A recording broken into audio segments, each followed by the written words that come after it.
আসসালামু আলাইকুম প্রিয় শিক্ষার্থীরা, আমি আবারও তোমাদের মধ্যে নতুন একটি টপিকস নিয়ে হাজির হয়েছি।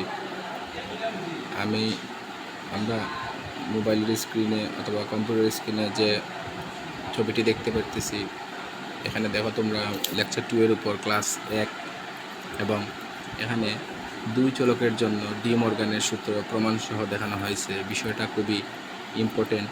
তোমার পরীক্ষাতে সৃজনশীল প্রশ্নতে এই যে উপরে যে 1 এবং 2 লিখে দুটি ডি মর্গানের সূত্র দেয়া আছে। ডি মর্গান হচ্ছে একজন বুলিয়ান বীজগণিতবিদ। তিনি কি করেছেন, তিনি এভাবে এই যে দুটি চলক বলতে আসলে তাকে বোঝানো হচ্ছে বীজগণিতিক রাশিমালায় ওই সংখ্যাটি বা ওই রাশি যার মান নির্দিষ্ট নয়, যার মান পরিবর্তনশীল, তাকে চলক বলে। তেমনি এখানে দুটি চলক বলতে আমরা এ এবং বিকে বুঝতেছি। এখানে দেখো 1 নম্বরে লেখা আছে a প্লাস বি, তার উপরে একটা লম্বা দাগ দেওয়া আছে, এটাকে আমরা পড়বো a plus b naught equal to a naught dot b naught.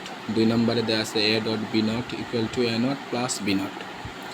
আর এই দুটি সূত্রের ব্যাখ্যা হবে এইরকমই।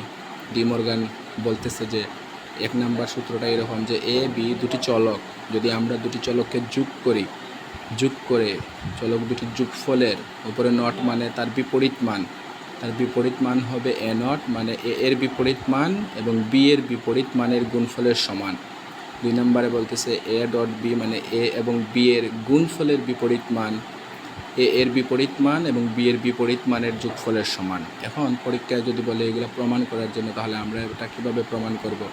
আর ডি মর্গানের সূত্রটি প্রমাণ করার জন্য আমাদের যে ফর্মুলা অ্যাপ্লাই করতে হয় তা নিচের বক্স আকারে যে আমি দেখিয়েছি, এটাকে বলা হচ্ছে সত্যক সারণী। মানে আমি যদি ডি মর্গানের সূত্র প্রমাণ করতে চাই, তাহলে আমাকে একটি সত্যক সারণী এঁকে এটা প্রমাণ করতে হবে। তোমরা দেখো আমি নিচের যে সত্যক সারণীতে উপরের যে 1 এবং 2 নম্বর সূত্র দুটি প্রমাণ নিজের মতো করার চেষ্টা করেছি।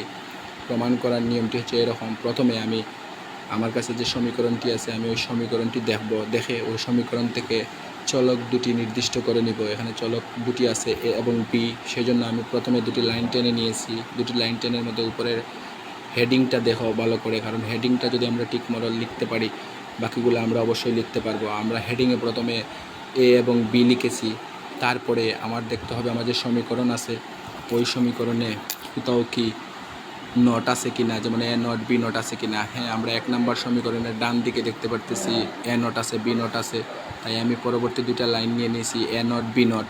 ওকে, এখন আমি